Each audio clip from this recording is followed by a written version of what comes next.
ಅಧಿವೇಶನ ಆರಂಭವಾಗಿ ಇಂದು 3ನೇ ದಿನಕ್ಕೆ ಕಾಲಿಟ್ಟಿರುವಂತರು ನಮ್ಮ ಜೊತೆಗೆ ಶಾಸಕರಾಗಿರ್ತಕ್ಕಂಥ ಎ ಮಂಜೂರ್ ನಮ್ಮ ಜೊತೆಗೆ ಇದ್ದಾರೆ. ಅವ್ರನ್ನ ಮಾತಾಡಿಸುವ ಪ್ರಯತ್ನ ಮಾಡ್ತೀನಿ. ಸರ್, ಚಳಿಗಾಲ ಅಧಿವೇಶನ ಆರಂಭವಾಗಿ 3ನೇ ದಿನಕ್ಕೆ ಕಾಲಿಟ್ಟಿರುವಂಥದ್ದು ಒಂದ್ ಕಡೆ ಸರ್ಕಾರಕ್ಕೆ ಒಂದಷ್ಟು ಪ್ರತಿಭಟನೆ ಬಿಸಿ ತಲುಪ್ತದೆ ಸರ್ ಈ ಬಾರಿ. ಯಾಕಂತಂದ್ರೆ ರೈತರ ಒಂದು ಆಕ್ರೋಶ ಭುಗಿಳಿದಿದೆ, ಸಮುದಾಯದ ಒಂದು ಆಕ್ರೋಶ ಭುಗಿಳಿದಿದೆ. ಶಾಸಕರಾಗಿ ಸರ್ಕಾರಕ್ಕೆ ಯಾವ ರೀತಿ ಒಂದು ಅಭಿಪ್ರಾಯ ಮಂಡಿಸ್ತೇವೆ ಸರ್ ನೀವು?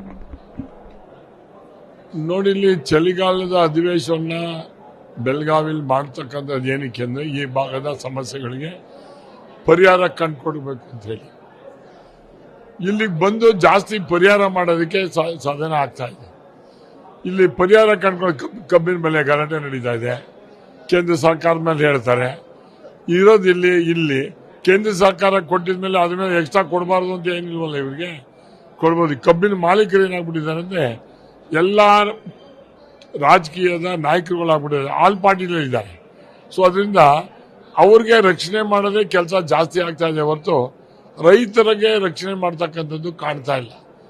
ನಾವು ಬರ್ಬೇಕಾದ್ರೆ ರೈತ ಹೆಸರು ಹೇಳ್ಕೊಂಡು ನಾವಿಲ್ಲಿ ಬಂದಿರ್ತೀವಿ. ರೈತರಿಗೆ ಕಿಂಚಿಂಚು ಸಹಾಯ ಆಗ್ತಾ ಇಲ್ಲ. ನಾನು ಸರ್ಕಾರವನ್ನ ಆಗ್ರಹ ಮಾಡ್ತಾ ಇದ್ದೀನಿ, ಮುಖ್ಯಮಂತ್ರಿಯವ್ರನ್ನ ಮನವಿ ಮಾಡ್ತೀನಿ. ಮುಖ್ಯಮಂತ್ರಿಯವರು ಜನಪರವಾಗಿ ಕೆಲಸವನ್ನ ಮಾಡ್ತಾ ಬಂದಿರತಕ್ಕಂಥವ್ರು ಯಾಕೆ ಬದಲಾವಣೆ ಆಗಿದ್ದಾರೆ, ರೈತರ ಪರವಾಗಿ ಯಾಕೆ ಚಿಂತನೆ ಮಾಡ್ತಾ ಇಲ್ಲ? ಕೂಡಲೇ ಇಲ್ಲಿ ಈ ಭಾಗದ ಸಮಸ್ಯೆಗಳಿಗೆ ಸ್ಪಂದಿಸಿ ಅವರಿಗೆ ಪರಿಹಾರ ಕೊಡ್ತಕ್ಕಂಥ ಕಾರ್ಯಕ್ರಮನ ಸರ್ಕಾರ ಮಾಡಿ ಮುಜುಗರದಿಂದ ಪಾರಾಗಬೇಕು ಅಂತಕ್ಕಂಥದ್ದು ನನ್ನ ಅಭಿಪ್ರಾಯ. ಒಂದು ಕಡೆ ಕೇಂದ್ರದಿಂದ FRP ಬೆಲೆ ನಿಗದಿ ಆದ್ರೂ ಕೂಡ ಸಕಾಲಕ್ಕೆ ಇಲ್ಲಿ ರಾಜ್ಯದಲ್ಲಿ ವಿತರಣಾ ಕೇಂದ್ರಗಳನ್ನು ತೆರೆದೇ ಇರೋದು ಇಷ್ಟೆಲ್ಲ ರೈತರಿಗೆ ಸಮಸ್ಯೆ ಆಯ್ತು ಅಂತ ಒಂದು ಚರ್ಚೆ ಆಗ್ತಿದೆ ಸರ್. ನಾನು ಅದನ್ನೇ ಹೇಳಿದಲ್ಲ, ಕೇಂದ್ರದ್ದು ಮಾಡಾದ್ಮೇಲೆ ಸ್ಥಳ ಕೊಡೋದು ಇಲ್ಲಿ ಕೇಂದ್ರದಲ್ಲಿ ಮಾಡೋಕ್ಕಾಗ್ತದ? ಇಲ್ಲೇ ಮಾಡಬೇಕು. ಇಲ್ಲಿ ಸರ್ಕಾರ ಅವ್ರಿಗೆ ಕೊಟ್ಟಿರ್ತಕ್ಕಂಥದ್ದಕ್ಕೆ ಸ್ಥಳವನ್ನು ಕೊಟ್ಟು ಅದು ಪರ್ಚೇಸ್ ಮಾಡ್ತಕ್ಕಂಥದ್ದಾಗಬೇಕು. ಅದಕ್ಕಿಂತನೂ ಜಾಗಗಳ ನಮಗೂ ಹೆಸರು ಬರಬೇಕು, ರೈತ ಪರವಾಗಿರ್ಬೇಕು ಅಂದ್ರೆ ಅವರು ಇನ್ನು 200 ರೂಪಾಯಿ ಜಾಸ್ತಿ ಕೊಡಲಿ, ತಪ್ಪೇನಿಲ್ಲ. ಅದು ಕೊಟ್ಟು ಸೌಕರ್ಯಗಳನ್ನ ರೈತರಿಗೆ ಕೊಡ್ತಕ್ಕಂಥದ್ದನ್ನು ಮಾಡಬೇಕು. ಇವರು ಮಾಡ್ತಾ ಇಲ್ಲ. ಮುಂದಿನ ದಿನಗಳಲ್ಲಿ ಅವ್ರಿಗೆ ಒಂದು ರೈತರು ಪಾಠ ಕಲಿಸ್ತಾರೆ ಅಂತಕ್ಕಂಥದ್ದು ಅಭಿಪ್ರಾಯ. ನಿನ್ನೆ ಇನ್ನೊಂದು ಗ್ಯಾರಂಟಿ ಯೋಜನೆಗಳ ವಿಚಾರವಾಗಿ ಶಾಸಕರು ಒಂದಷ್ಟು ಅಸಮಾಧಾನ ಹಾಕಿದ್ದಾರೆ ಸರ್. ಗ್ಯಾರಂಟಿ ಯೋಜನೆಯಿಂದ ಯಾವುದೇ ರೀತಿ ಅಭಿವೃದ್ಧಿ ಮಾಡೋಕ್ಕಾಗ್ತಿಲ್ಲ, ಕ್ಷೇತ್ರದಲ್ಲಿ ಅನುದಾನ ಕೊರತೆ ಇದೆ, ಇದನ್ನ ಜನರ ಒಂದು ಸೇವೆ ಮಾಡೋದಕ್ಕೆ ಆಗ್ತಿಲ್ಲ ಅಂತ ಒಂದಷ್ಟು ನೇರವಾಗಿ ಅಸಮಾಧಾನ ಹಾಕಿದ್ದಾರೆ ಸರ್ ಕಾಂಗ್ರೆಸ್ ಶಾಸಕರು. ನೋಡಿ, ಗ್ಯಾರಂಟಿನ ಯಾರು ಕೊಡಿ ಅಂತ ಕೇಳಿರ್ಲಿಲ್ಲ. ಇವರು ಆಗಿ ಗ್ಯಾರಂಟಿನ ಸರ್ಕಾರ ತೆರಿಗೆ ಹಣವನ್ನು ಜನರಿಗೆ ಕೊಟ್ಟು ನಾವು ನುಡಿದಂತೆ ನಡೆದಿದ್ದೇವೆ ಅಂತ ಹೇಳಿ ಏನು ಹಣವನ್ನು ಕೊಡ್ತೀವಿ ಅಂತ ಹೇಳಿದ್ದಾರೆ.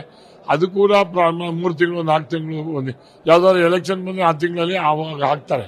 ಯಾಕೆ ಚನ್ನಪಟ್ಟಣದ ಎಲೆಕ್ಷನ್ ನೋಡಿದಾಗ ಎಲೆಕ್ಷನ್ ಹಿಂದಿನ 3-4 ದಿವಸದಲ್ಲಿ 3-4 ತಿಂಗಳು ಒಟ್ಟಿಗೆ ದುಡ್ಡು ಹಾಕ್ಬಿಟ್ಟಿದ್ರು. ಆಗ ಚುನಾವಣೆ ಯಾವುದು ಬರದೇ ಇರೋದ್ರಿಂದ ಅದನ್ನು ಹಾಕ್ತಾ ಇಲ್ಲ. ಹಾಕಕ್ಕೆ ಈಗ ದುಡ್ಡಿಲ್ಲ ಅವ್ರ ಹತ್ರ.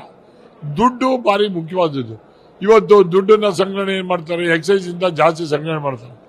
ನಮ್ಮ ಹಾಸನದಲ್ಲಿ ನನಗೆ ಗೊತ್ತಿರೋ ಹಾಗೆ ಅರಸೀಕೆರೆ ತಾಲೂಕು ಕೆಂಕೆರೆ ಗ್ರಾಮದಲ್ಲಿ 5 ಜನ 2 ತಿಂಗಳಿಂದ 7 ಜನ ಸತ್ತಿದ್ದಾರೆ. ಏನಾಗಿ ಕುಡಿದು ಸತ್ತಿರ್ತಕ್ಕಂಥ 35 ವರ್ಷ, 38 ವರ್ಷ, 25 ವರ್ಷ ಇವರೇನೆ. ಇವತ್ತು ಹಳ್ಳಿಗಳಲ್ಲಿ ಲೈಸೆನ್ಸ್ ಇಲ್ಲದೆ ಇದ್ರು ಹಳ್ಳಿಗಳಲ್ಲಿ ಮಾರಾಟ ಮಾಡೋದು ಜಾಸ್ತಿ ಆಗ್ಬಿಟ್ಟಿದೆ. ಈಗ ಈ ಸರ್ಕಾರಕ್ಕೆ ಕಣ್ಣಿದೆಯೋ ಇಲ್ವೋ ಗೊತ್ತಿಲ್ಲ ನನಗೆ. ತೆರಿಗೆ ಹಣವನ್ನ ಜಾಸ್ತಿ ಮಾಡ್ಕೊಳ್ಳೋಕೆ ಸಲುವಾಗಿ ಎಲ್ಲ ಹಳ್ಳಿಗಳಲ್ಲಿ ಮಾಡ್ತಾ ಇರೋದನ್ನ ನಿಯಂತ್ರಣ ಮಾಡಬೇಕು. ಇದಕ್ಕೆ ಕಡಿವಾಣ ಆಗಬೇಕು. ಯಾರು ಪ್ರಾಣವನ್ನ ಕಳ್ಕೊಂಡಿರ್ತಾರೆ ಈ ಕುಡಿದು ಇದು ಸತ್ತಿರ್ತಕ್ಕಂಥ ಅವ್ರಿಗೆ ಹಾವು ಕಚ್ಚಿದ ಪರಿಹಾರ ಇದೆಯಲ್ಲ, ಯಾಕೆಂದ್ರೆ ಸರ್ಕಾರಕ್ಕೆ ರೆವಿನ್ಯೂ ಬರೋದೇ ಅದರಿಂದ ಆ ಪರಿಹಾರವನ್ನ ಕೊಡಬೇಕು ಅಂತಕ್ಕಂಥದ್ದು. ನಾನು ಪ್ರಮುಖವಾಗಿ ಧರ್ಮಸ್ಥಳ ಪ್ರಕರಣ ಏನಿದೆ ಅದರಲ್ಲಿ SIT ಅವರು ವರದಿನ ಸಲ್ಲಿಕೆ ಮಾಡುವಂತ ಇದ್ರಲ್ಲಿದ್ದಾರೆ ಸರ್. ಅದರಲ್ಲಿ ಆ ಪ್ರಕಾರ ಗ್ಯಾಂಗ್ ತಲೆಬುರುಡ ಗ್ಯಾಂಗ್ ಅವರೇ ಈ ಒಂದು ಆರೋಪಿಗಳು ಅಂತ ಅವರ ಒಂದು ವರದಿಲಿ ಇದೆ ಸರ್. ನೋಡಿ, ಇದು ನಾನು ಮೊದಲೇ ರಿಯಾಕ್ಟ್ ಮಾಡಿದ್ದೆ ಧರ್ಮಸ್ಥಳ ಬಗ್ಗೆ. ಇದು ಬುರುಡೆ, ಇವರು ಆ ಧರ್ಮಸ್ಥಳಕ್ಕೆ ಕೆಟ್ಟ ಹೆಸರು ತರಬೇಕು ಅಂತ ಹೇಳಿ ಆ ಲೆಫ್ಟಿಸ್ಟ್ಗಳು ಕೆಲವು ಕಾಂಗ್ರೆಸ್ ಮುಖಂಡರುಗಳು ಪ್ಲಾನ್ ಮಾಡಿ ಅಲ್ಲಿ ಆ ಕ್ಷೇತ್ರದ ಒಬ್ಬ ಶಾಸಕನ ಆಗಕ್ಕೆ ಒಂದು ಪ್ರಯತ್ನ ಪಟ್ಟಂತ ದಿನ. ಈಗ ಬುರುಡೆ ಗ್ಯಾಂಗು ಬುರುಡೆ ಅನ್ನೋದು SIT ಅವರು ಸಾಬೀತು ಮಾಡವ್ರೆ.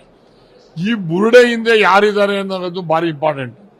ಇವರು ಬುರುಡೆ ಮಾಡಿರೋದು ಇವ್ರಿಗೆ ಶಿಕ್ಷೆ ಕೊಡೋದು ಮುಖ್ಯ ಅಲ್ಲ. ಇವ್ರು 6 ಜನನ ಬಂಧಿಸಿ ನಾವು ಇದನ್ನ ಮಾಡಿದೀವಿ ಅಂತ ಇವ್ರಿಗೆ ಹೇಳ್ಕೊಟ್ಟವ್ರು ಯಾರು, ಮಾಡಕ್ಕೆ ಹೆಂಗೆ ಪ್ರೇರಣೆ ಆಯ್ತು, ಅವರನ್ನ ಇಲ್ಲಿ ಡ್ರಿಲ್ ಮಾಡಿ ಈಚೆ ಬರಬೇಕು. ನಿಜವಾಗಿ ತಪಸ್ಸು ಯಾರು ಅಂದ್ರೆ ಇವರಲ್ಲ, ಇವರು ಪಾಪದವರು. ಹಣಕ್ಕೋ ದುಡ್ಗೋ ಏನಕ್ಕೋ ಮಾಡ್ಬಿಟ್ಟಿರ್ತಾರೆ. ನಿಜವಾಗಿ ಮಾಡಿರ್ತಕ್ಕಂಥವ್ರು ಯಾರು ಮಾಡಿಸಿದ್ದಾರೆ ಅವ್ರ ಮೇಲೆ ಕ್ರಮ ಆಗಬೇಕು. SIT ಅವರಿಗೆ ಇದೆ, ಇವ್ರು 6 ಜನ ಮೇಲೆ FIR ಹಾಕಿದೀವಿ ಅಂತ ಹೇಳಿದ್ದು ನನಗೆ ಒಪ್ಪಿಗೆ ಇಲ್ಲ. ನೀವು ಕಾನೂನು ಪ್ರಕಾರ ಮಾಡಿದ್ರೆ ಇಲ್ಲ ಅಂತ ಹೇಳಲ್ಲ. ಇದು ಹಿಂದೆ ಯಾರಿದ್ದಾರೆ ಅನ್ನೋದನ್ನ ನೇರವಾಗಿ ಅವ್ರ ಹೆಸರನ್ನ ಬಹಿರಂಗಪಡಿಸಬೇಕು ಅಂತ ನಿಮ್ಮ ಮುಂದೆ ಒತ್ತಾಯ ಮಾಡ್ತೀನಿ. ಇನ್ನೊಂದು ವಿಚಾರ, ಸರ್ಕಾರದಲ್ಲಿ ಮತ್ತೆ ಟಿಪ್ಪು ಜಯಂತಿನ ಆಚರಣೆ ಮಾಡಬೇಕಂತ ಒಂದು ಕೂಗು ಕೇಳ್ಬರ್ತಾ ಇದೆ ಸರ್. ನೋಡಿ, ಸರ್ಕಾರ ಏನ್ ಬೇಕಾದ್ರೂ ಮಾಡ್ತಾರೆ, ಅವ್ರು ಯಾರು ಹೇಳಿದ್ರು ಕೇಳಲ್ಲ. ಇವತ್ತು ಜಯಂತಿಗಳನ್ನ ಮಾಡೋದು ಏನು ಅಂದ್ರೆ ಓಟಿನ ಮುಖಾಂತರ ಓಲೈಕೆಗೆ ಮಾಡ್ತಕ್ಕಂಥ ಜಯಂತಿಗಳು. ಮೊದಲು ಜಯಂತಿ ಅಂತಂದ್ರೆ ಅಂಬೇಡ್ಕರ್ ಜಯಂತಿ ಇರೋದು, ಒಂದು ಬಸವಣ್ಣ ಜಯಂತಿ ಇರೋದು, ಗಾಂಧಿ ಜಯಂತಿ ಇರೋದು, ವಿಶೇಷವಾಗಿರೋದು. ಈಗ ಒಂದು ವರ್ಷದಲ್ಲಿ 60 ಜಯಂತಿಗಳಾಗ್ಬಿಟ್ಟಿದೆ. ಬರೀ ರಜಾನೇ 60 ರಜಾ. ಆ ಸಮುದಾಯಕ್ಕೆ ಈ ಸಮುದಾಯಕ್ಕೆ ಕೊಡ್ತಕ್ಕಂಥದ್ದು ಮಾಡಿರತಕ್ಕಂಥದ್ದು. ನನ್ನ ಅಭಿಪ್ರಾಯ, ಜಯಂತಿಗಳನ್ನ ಮಾಡೋದನ್ನ ನಿಲ್ಲಿಸಬೇಕು. ಜಯಂತಿ ಏನಕ್ಕಾಗಬೇಕು ಅಂದ್ರೆ ಯಾರು ದೇಶಕ್ಕೆ ಸೇವೆನ ಮಾಡಿರ್ತಾರೆ ಅವರಿಂದ ಏನು ಅನುಕೂಲ ಆಗಿದೆ ಅಂಥವ್ರು ಜಯಂತಿ ಮಾಡೋದು ಒಳ್ಳೇದು. ಟಿಪ್ಪು ಜಯಂತಿನ ಮಾಡ್ತಕ್ಕಂಥದ್ದು ಕೆಲವರು ಅವ್ರಿಗೆ ವಾದ ಮಾಡ್ತಾರೆ, ಟಿಪ್ಪು ಸ್ವತಂತ್ರ ಹೋರಾಟಗಾರರು ಅಂತ.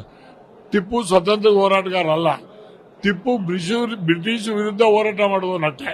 ಸ್ವತಂತ್ರ ಪೂರ್ವಕವಾಗಿ ಹೋರಾಟ ಪುಣ್ಯಾತ್ಮ ಭಾರಿ ಇದ್ದಾರೆ. ಬಹುಶಃ ಟಿಪ್ಪು ಜಯಂತಿ ಅಂತ ನನಗೆ ಗೊತ್ತಿರೋ ಹಾಗೆ ಆ ಮುಸ್ಲಿಂ ಸ್ನೇಹಿತರುಗಳಿದ್ದಾರೆ ನಮಗೆ, ಅವ್ರು ಯಾರು ಕೂಡ ಸ್ಟ್ಯಾಚ್ಯೂಗಳನ್ನ ಪೂಜೆ ಮಾಡೋದಾಗ್ಲಿ ಇನ್ನೊಂದಾಗ್ಲಿ ಅವ್ರಿಗೆ ವಿರೋಧ ಇದೆ. ಆದ್ರೂ ಇವರು ಮೇಲ್ಬಿದ್ದು ಮಾಡ್ತಾ ಇರೋದು ನೋಡಿದ್ರೆ ಓಲೈಕೆಗೆ ಜಯಂತಿ ಮಾಡ್ತಾ ಇರ್ತಕ್ಕಂಥದ್ದು ಕಂಡು ಬರ್ತದೆ. ಫೈನಲ್ ಕ್ವಶನ್ ಸರ್, ಇವತ್ತಿಂದ ಉತ್ತರ ಕರ್ನಾಟಕ ಸಮಸ್ಯೆ ಚರ್ಚೆ ಆಗ್ತಿದೆ. ವಿಪಕ್ಷಗಳಾಗಿ ಸರ್ಕಾರಕ್ಕೆ ಯಾವ ರೀತಿ ಚಾಟಿಯಟೆನ ಬೀಸೋದಕ್ಕೆ ನಿಮ್ಮದೇ ಆದಂತ ಒಂದು ಕಾರ್ಯತಂತ್ರ ಮಾಡ್ಕೊಂಡಿದ್ದೀರಿ ಸರ್? ಸದನದಲ್ಲಿ NDA, JDS ನಾವು ಮತ್ತು BJP ಒಟ್ಟಿಗೆ ಸೇರಿ ಈ ಭಾಗದ ಸಮಸ್ಯೆಗಳಿಗೆ ಸರ್ಕಾರ ನ್ಯಾಯ ಕೊಡಬೇಕು. ಆ ಸರ್ಕಾರದ ಮುಂದೆ ಸಮಸ್ಯೆಗಳು ಏನಿದೆ, ಬೇಡಿಕೆಗಳು ಏನಿದೆ, ಆ ಬೇಡಿಕೆಗಳನ್ನ ಈಡೇರಿಸಕ್ಕಂಥದ್ದು ಸರ್ಕಾರದ್ದಾಗಬೇಕು. ಸರ್ಕಾರ ಯಾಕೆಂದ್ರೆ ಇಷ್ಟು ಖುಷಿ ಏನು ಅಂದ್ರೆ ಈ ಸೌಧವನ್ನ ಕಟ್ಟಿದಂಥವರು ನಮ್ಮ ನಾಯಕರಾದಂಥ ಕುಮಾರಸ್ವಾಮಿ ಅವರು ಇಲ್ಲದೆ ಕಟ್ತಾನೆ ಇರಲಿಲ್ಲ. ಈ ಕಟ್ಟಿದ ಮೇಲೆ ಈ ಭಾಗದ ಜನರಿಗೆ ಒಂದು ಪರಿಹಾರ ಸಿಗುವಂತ ಕೆಲಸವನ್ನ ಸರ್ಕಾರ ಮಾಡಬೇಕು. ಇದಿಷ್ಟು ಶಾಸಕರಾಗಿರ್ತಕ್ಕಂಥ ಮಂಜೂರ ಮಾತಾಗಿತ್ತು. ಕ್ಯಾಮ್ರಾ ಪರ್ಸನ್ ಗೋಪಿ ಜೊತೆ ಅಭಿಷೇಕ್, ಕರ್ನಾಟಕ ನ್ಯೂಸ್ ಬೀಟ್, ಬೆಳಗಾವಿ.